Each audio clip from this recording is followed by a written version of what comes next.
Good day. Welcome to another edition of Spotlight on Mahopac Schools. Eric Royce, your host, along with Superintendent of Schools Anthony DiCarlo, as we continue our tour of the school buildings getting ready for the opening of school here at the Mahopac Middle School. Yeah, so we're at the middle school today, and we're going to spend some time with Mr. Kazakria talking a little bit about what some of those adjustments will look like here at the middle school.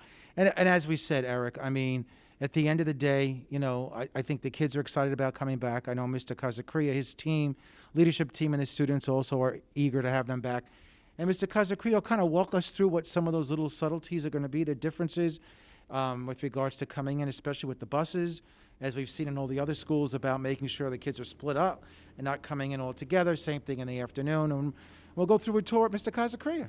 Tom, come on down, as they say. Tom Kazakria, the principal here at Mahopac Middle School. Tom, it's been a summer to remember for you and the faculty and staff here. It has. It's been since that March 13th when we got notice that we'd be closing the schools here and going virtual and stuff. It's been quite an interesting few months. Now, when the parents drop the children off, others who take the bus, they'll be coming in the main parking area, then what? So it's going to be very similar. So we're not changing our drop-off or pick-up too much from we would in normal years. Our buses come out here. They come through Baldwin, and they come straight up here. They'll park here. One thing we're doing a little bit differently this year is that we're going to open a few other entrances. Usually all of our students come through this front entrance. Because of distancing the kids a little bit more, we're going to open a few other entrances, like at the end of this hallway here, the end of, and also the cafeteria. That way the flow is a little more free and the kids have more options to come in. So we'll set an area where if the bus stops from here over, they'll go through the side entrance, and if they stop from here over, they'll go through here. Otherwise, they'll come through the middle, where you can see that we have three large doors that they'll come through. What about stairwells? Stairwells. So something we'll do here at the building this year is that we're going to have the students going in the same direction. So on the first floor, all students will be going in a clockwise direction. That'll stop a little bit of the back and forth and the kids passing each other. First floor is clockwise. Second floor is going to go counterclockwise. We took a look at the different stairwells throughout the building. Some of our stairwells are going to be dedicated for just up, and other stairwells are dedicated for just down. Mr. DiCarlo is working on it along with Mike Shore, our Director of Facilities, and getting some signage and everything for the kids so they'll understand which stairwells are dedicated for which direction. Classrooms, reduced size in the classrooms, virtual learning, part-time, full-time, in school. How many children in an average class? So the average class is somewhere in the neighborhood of around 12 students. We were able to get it down to, after we took a look at the students that are just going to go 100% remote and the two different hybrids, we think it's around 12. There's a couple sections in a couple of our classes that may be a little higher, maybe in the 13, 14 range, but for the majority are in that 12 range. Cafeteria, of course, everyone wants to eat. This year it's going to be different. Yeah, so our cafeterias are going to be used in an interesting way. What we're trying to do, Eric, is keep our students in the same classroom as much as possible. Now we're working on a plan that hasn't fully been complete yet. We're hoping to finalize that in the next week or so, where students will stay the majority of their time in one classroom, and seeing if we can get some teachers to do some moving around the building rather than the students. If our schedule will work for that, that's what we would prefer, is having those teachers going around the room rather than so many students go around. Our cafeteria, we have a music program, great music program here at the middle school, and we want to give the chance for students to be able to play their instruments. We have band, orchestra, and chorus here at the middle school. One thing was that those students must be 12 feet apart in order to play their instruments. So we're going to be trying to dedicate our cafeterias to our music program, our orchestra, mainly our band and our chorus, who need that larger space and still can practice their instruments.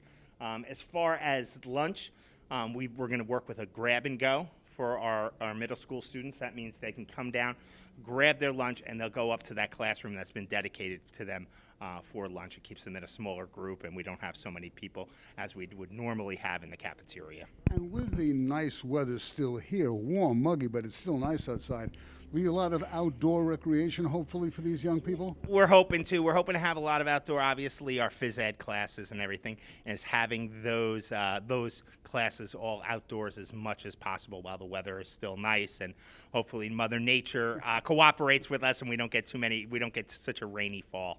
What about special programs like psychologists and social workers and speech therapists? Will they be coming into the classroom?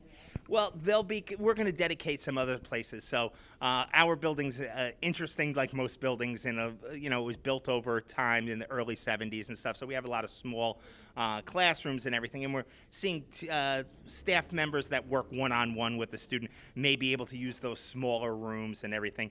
Otherwise, we're going to dedicate some larger areas, split it up so that psychologists can work with them, physical therapists can work with them, speech, and we'll take those larger areas and break them up into smaller areas where they can work with their groups. Okay. Tom's going to take us on a tour of the middle school right now. You stay tuned. You're watching the Middle School Back to School edition. We'll be right back. Well, one of the hallways is a one-way sign behind us. We do. So our custodians have been doing a great job. They've been putting in a lot of time and putting up some signs right now. What we plan on doing for the design of our building, we are fortunate in the way our building is designed that we'll be able to make it so that all of our students are going to go in a clockwise direction here on the first floor. That means that'll eliminate the amount of time they're crossing each other and passing each other. They'll all flow in a clockwise direction, and then they'll have staircases, like I said earlier, that are dedicated for just up or just down. There are a couple staircases that have a barrier in between, and they'll be able to work with those and be able to go in both directions. When we go up to the second floor, we're going to go in a counterclockwise direction. That'll help the kids flow again so they're not crossing each other. We're standing in front of some lockers that this year are not going to be used. They're not. Unfortunately, we thought it would be better for the students not to use their lockers. This is funny. It's always a big concern of our sixth grade students, right? When they come in, two of the things that we hear most is, how am I going to be able to open my locker and find my locker?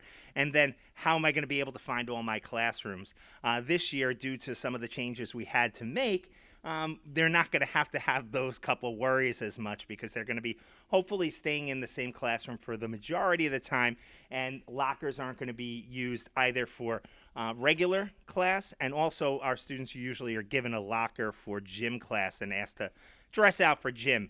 But we're going to hold off on that, on having them dress out or use the gym lockers right now. So when it is gym day, come with some baggy clothes on. Come prepared, yeah. Come prepared. Come with your sneakers and come with some baggy clothes because we are still looking for and expecting our phys ed department to be working with the kids and giving them an opportunity to do some exercises from a distance. Again, being outside on those opportunities when the weather is nice.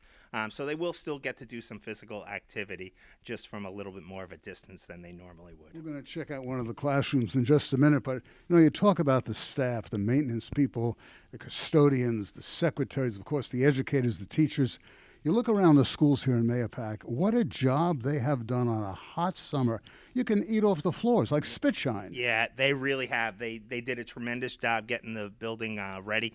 And then, the dedicated custodial staff, as soon as we mentioned to them that we had to take some things out of classrooms, we went around.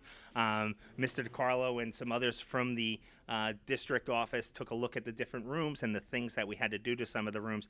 And as soon as we explained to them what had to be taken out, they were on it that day, beginning to pull things out of the classroom and open up space for our students. Should we check one of the classrooms out? Sure, that'd be great. Let's do it right now. So we're in a typical classroom here at the middle school, 13 desks. 13 desks. So we started off with about 15, 16. Then we took a look at what the cohorts were and the size of the classes. Fortunately, we were able to reduce those numbers down to 12. So now we're putting about 12 to 13 desks in most of the classrooms. And as is in the other buildings, the teachers will be educating the youngsters both remotely as well as in person. They will. So they'll have 12 students in front of them.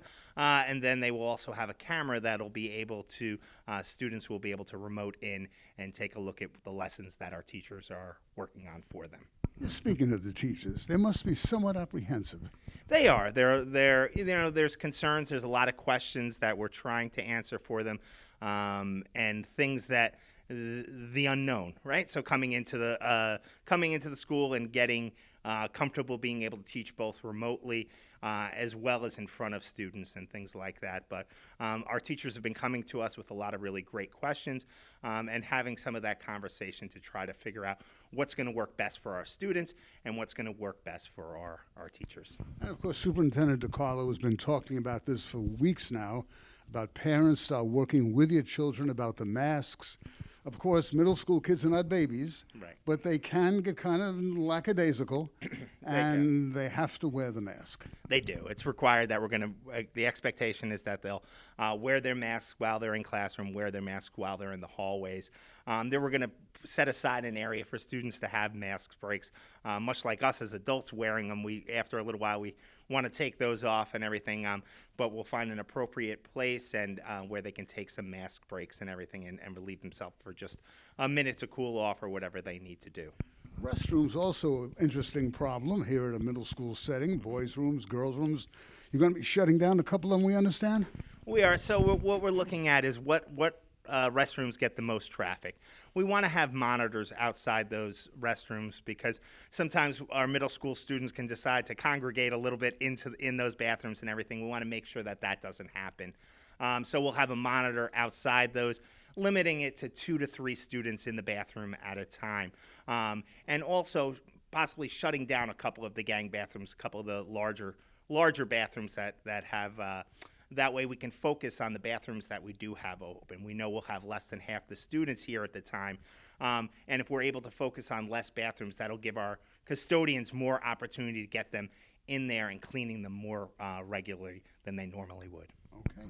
Let's go outside, check out the back of the building, and look at the rear parking lot, and we'll show you exactly where parents are going to drop their kids off. Great. Sounds good.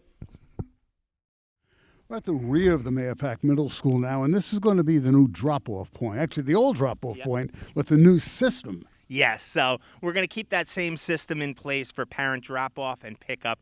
One thing parents should know, and I'm sure our 7th and 8th grade parents know already, but to our incoming 6th graders, is that they don't come in the regular entrance on Baldwin Avenue. What they do is they come in through Myrtle Avenue, through the fall school, and there's a road that comes up here, and that's the only way to get to parent drop-off and pickup.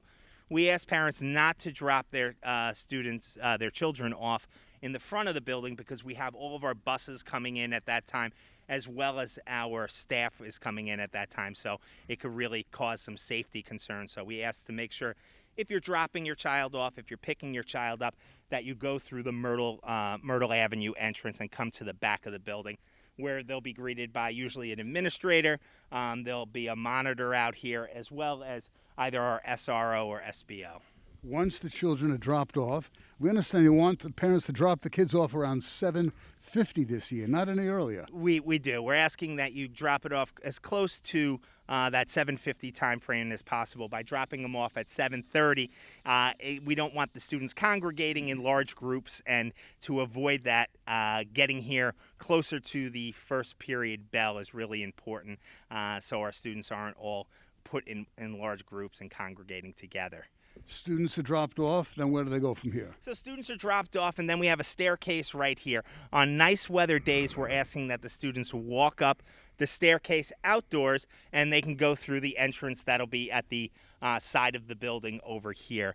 If the weather isn't good, or if it's really cold out, raining, snowing, then we'll have the kids go through the building. But to avoid, again, the kids congregating in the hallways and everything, we're asking for them to walk up the stairs and go through the side of the building over here. Okay. Tom Kazacria, principal here at the Mahopac Middle School. Well, Anthony, we hope that the community appreciates and understands the turmoil, the agita, the aggravation you, members of the school administration, have been going through these months and weeks leading up to the opening of school with our tour today of the middle school building. Yeah, so this is the final one, Eric, and again, I want to thank Mr. Kazacria and his team, because a lot of work has gone into trying to make this the best possible educational environment in a very, very difficult time that we've never been through before in this country. And as you can see, Tom and his team has really looked at all the different areas. And again, remember, they're going to be half the kids in, not the full amount of kids in. So, that will be helpful when you go through all of these different things that we're doing. But most importantly is that this is going to evolve, Eric. There's going to be things that are going to be changing during the whole course of the year. And they may happen even between now that this is airing and the time school starts, because there are so many different things that are in flux. But we're going to try the best to make it a great 2021 school year. And I know we will, because of the people like the leadership of Mr. Kazakri and the entire leadership team in the community. I'm optimistic that we'll get through this.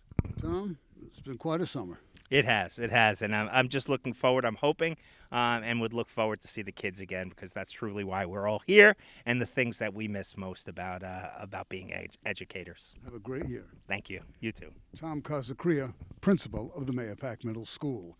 Thanks for joining us for this edition of Spotlight on Mahopac Schools. The Superintendent of Schools, Anthony DiCarlo. I'm Eric Gross. Have yourselves a good day. Be safe. See you all next time. Bye-bye now. For more information, please visit our website, www.mahopac.k12.ny.us.